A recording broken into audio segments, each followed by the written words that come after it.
Bueno, además decidí realizar esta otra investigación sobre los RTD, que significa resistencia a detector de resistencia a la temperatura.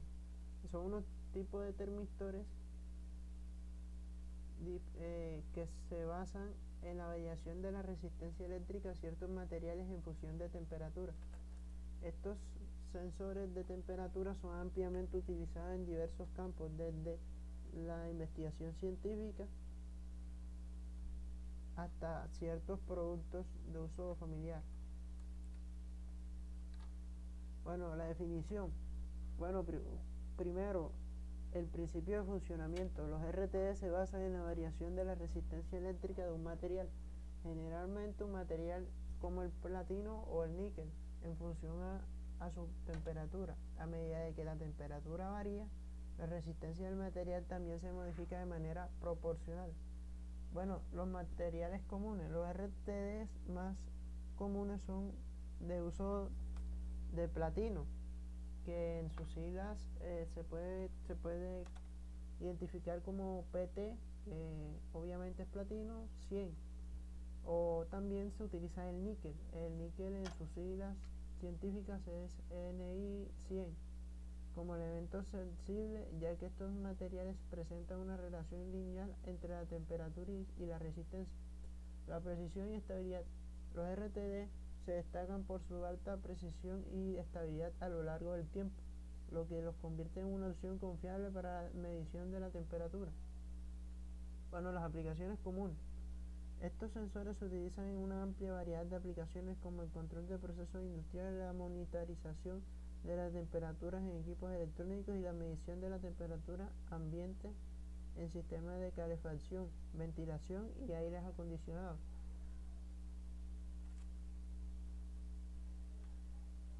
Funcionamiento.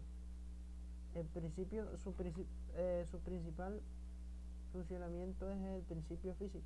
La variación de la resistencia eléctrica de los materiales utilizados en los RTD se basa en el fenómeno de la resistividad, que depende de la temperatura. Medición de temperatura. Al medir la resistencia del elemento sensible se puede determinar la temperatura del entorno mediante una relación previamente calibrada. Tercero, circuitos de medición. Los RTD se conectan a un circuito de medición que convierte la variación de resistencia en una señal eléctrica, como lo es el voltaje o corriente, que puede ser procesada y visualizada. Tipos de NTD, y hay dos tipos, como en la otra anterior diapositiva, NTC y PTC. RTD de coeficiente negativo. Los RTD de coeficiente negativo se basan en materiales semiconductores cuya resistencia disminuye a medida que aumenta la temperatura. Estos sensores ofrecen una alta sensibilidad y un amplio rango de medición. RTD de coeficiente positivo. Los RTD de coeficiente positivo utilizan materiales cerámicos cuya resistencia aumenta con la temperatura. Estos sensores tienen una respuesta más lineal y son más estables a lo largo de los años. Comparación. La elección entre un RTD de coeficiente negativo y un RTD de coeficiente positivo dependerá de las necesidades específicas de cada usuario y en qué lo aplicaría. Por ejemplo, tendría que ver el rango de la temperatura, la precisión que requiere y las condiciones ambientales. Las diferencias y las aplicaciones. Diferencias clave. Los RTD presentan una respuesta más sensible a los cambios. La RTD de coeficiente negativo presentan una respuesta más sensible a los cambios de temperatura, mientras que los RTD de coeficiente positivo ofrecen una mayor estabilidad y respectividad. Aplicaciones de los RTD de resistencia negativa. Se utilizan comúnmente en aplicaciones que requieren una rápida respuesta a los cambios de temperatura, como en sistemas de control de procesos industriales. Aplicaciones de RTD de resistencia positiva. Se aplican en situaciones donde se necesitan una mayor estabilidad y repetibilidad como en la monitorización de la temperatura y equipos electrónicos y máquinas. Tipos de encapsulados. Bueno, podemos encontrar varios tipos. El primero, sonda, que es diseñado para una inserción directa en el medio, el cual se busca medir como sea líquidos o gases. Superficie, adecuado para medir la temperatura de superficies estables y sólidas como metales o plásticos. El montaje en el panel permite una instalación sencilla en tableros de control o cuadros eléctricos. Encapsulados protegen el sensor de condiciones ambientales adversas como la humedad y vibración o el ruido externo que puede afectar la señal. Medición de temperatura con termistores. La medición de temperatura con termistores podríamos dividirlo en tres fases. La primera fase, que corresponde a la de la excitación. Los RTD se excita con una corriente o una tensión constante, generando una señal eléctrica proporcional a los cambios de temperatura.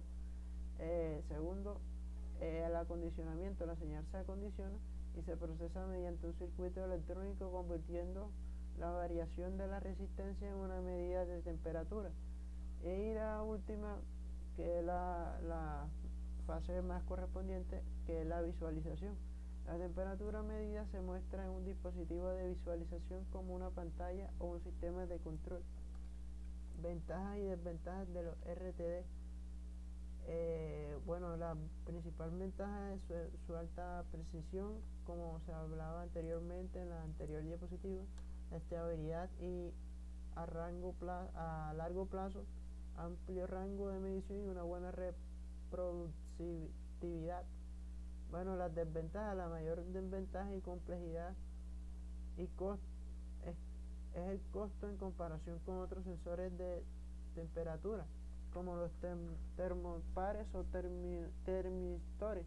Por ejemplo, como en la anterior diapositiva que yo estaba mostrando, yo comentaba de que la mayor ventaja de los termistores en comparación con los RTD es que los termistores son muchísimo más económicos y más comunes. O sea, los termistores son muy básicos en el tema de los circuitos eléctricos y son muy fáciles de conseguir a un bajo costo y muy comunes. En cambio, los RTD son un poquito más costosos, tienen un precio más elevado en comparación con los termistores, y por eso es que se utilizan, pero no son tan comunes como los termistores. Las aplicaciones adecuadas de los RTD se utilizan en aplicaciones que requieren mediciones de temperatura precisas y confiables, como en procesos industriales y aplicaciones de control. Las aplicaciones de los RTD, en procesos industriales, más que todo en el control de la temperatura en procesos de fabricación como hornos, reactores químicos y líneas de producción. HVAC, que se utiliza ahí en esa parte en el tema de la monitorización de la temperatura en los sistemas de calefacción, ventilación y aire acondicionado. Lo encontramos en todo tipo de aire acondicionados. Estos funcionan como el hipotálamo. En un enfoque médico podemos decir que estos funcionan como el hipotálamo del cerebro, regulando la temperatura del cuerpo. En los equipos de laboratorio, la medición de temperatura en aplicaciones de investigación como incubadores y baños termostáticos. Y en la electrónica, la supervisión de la temperatura en equipos electrónicos y dispositivos de potencia. Muchísimas gracias por haber prestado atención a la presentación.